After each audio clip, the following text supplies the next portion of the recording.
What's up, Commanders? Dimebot here, and it's time to take a look at some Elite Dangerous since Frontier Expo 2017 just wrapped up, and there was a lot of information that was given out during Frontier Expo, so let's go ahead and get into it. So, we are going to continue to see even more content and improvements to the game in 2018. This is going to be called Beyond, and it's going to be split into 3 separate releases. There's going to be a major release in Q1, a major release in Q4, and then 2 smaller content updates throughout the year. Now, there's an awful lot coming down the pipeline here, so I'm just going to break down the things that were kind of really big or most important. First off, they showed off a new trailer, and it has some really interesting stuff in it. It shows what looks like a space station on Red Alert, an abandoned INRA base, which INRA is, in the game lore, supposedly instrumental in stopping the Thargoids the first time.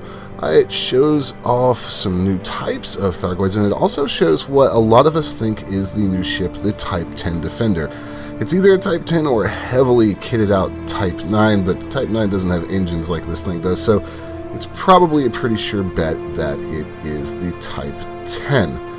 Now, some other stuff that's going to be coming down the pipeline is some Galnet improvements. They're going to actually have Galnet have audio now, so you can listen to it while you're flying around instead of parking up somewhere and, just reading, which I, for one, really enjoy because it's going to make the game's lore a little more accessible and a little more interesting.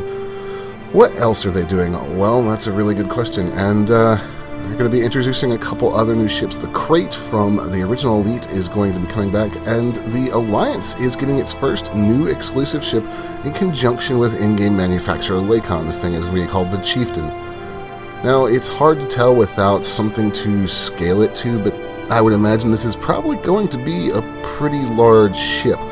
Now, if you've been getting into the narrative, the Guardian story is actually going to carry on, and they have said that you're going to be exploring ancient ruins and going through narrative threads, and they're going to include new personal adventures. Now, of course, they didn't detail when all of this is going in, so there's actually not really a lot of way to tell when some of it will launch, but nonetheless, some of it exciting. Now, I want to move on to the thing that I really find the most exciting, and these, unfortunately, are going to be the big updates that are coming at the end of next year, so we have to wait a while, but if Frontier do what they promise, then it's going to be worth it. They're going to be working on a new planetary system, so the great beigification where all the planets in the game turn beige shortly after Horizons should be reversed, and we should get some really nice looking planets. They've shown this piece of art of an ice planet, and while it is a ways off, Frontier's pretty good at getting close to their artistic rendering, so it's a safe bet we'll get something that looks a whole lot like this, and I would love to drive my SRV around on an ice planet like this. They're also going to be improving the lighting system, so better lighting on planets and in space. They're going to be working on fog and atmosphere simulation, so vapor and fog, which we already have a little bit of around the Barnacles and the Thargoid bases. Maybe they're working up to atmospheric planet landings. I don't know, that seems a long ways off, but anything that makes the surfaces of the planets look better, I am all for. And then they're also going to be redoing exploration and mining. Now, while they haven't said a lot about exploration, we do know that there's going to be an encyclopedia and a codex type thing added that will allow us to track different phenomena. They're going to add new anomalies and phenomena for us to hunt and discover, so that should be pretty interesting. Exploration has needed a lot of work, and if they're going to make the game more interesting and more dangerous and give us more things to go and see, I'm all for that.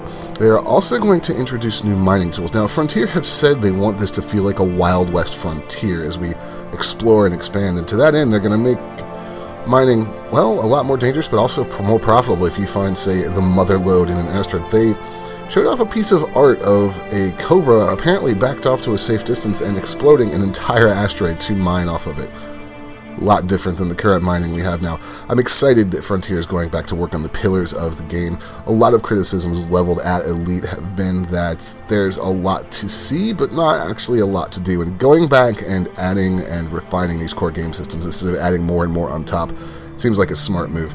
I can't wait for it. I'm willing to wait for it, though, to make sure that Frontier get it right. And they have a pretty good track record of hitting what they want to achieve as far as their artistic vision. So it might be a while, guys, but I think it'll be worth it, especially for the last big thing, which is going to be squadrons. These are going to essentially be, from what I can tell, player-created guilds.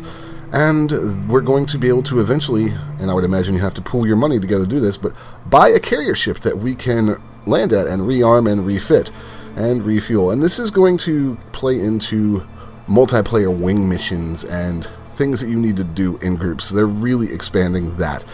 All these changes together sound like Elite is really going to come into its own in 2018, and I can't wait. Let me know what you guys think in the comments below. If I missed anything that you're excited about, put that in the comments below. Like, subscribe, they help me out. And if you really enjoyed, check out the Patreon. My name is Danbot. I'll see you guys later.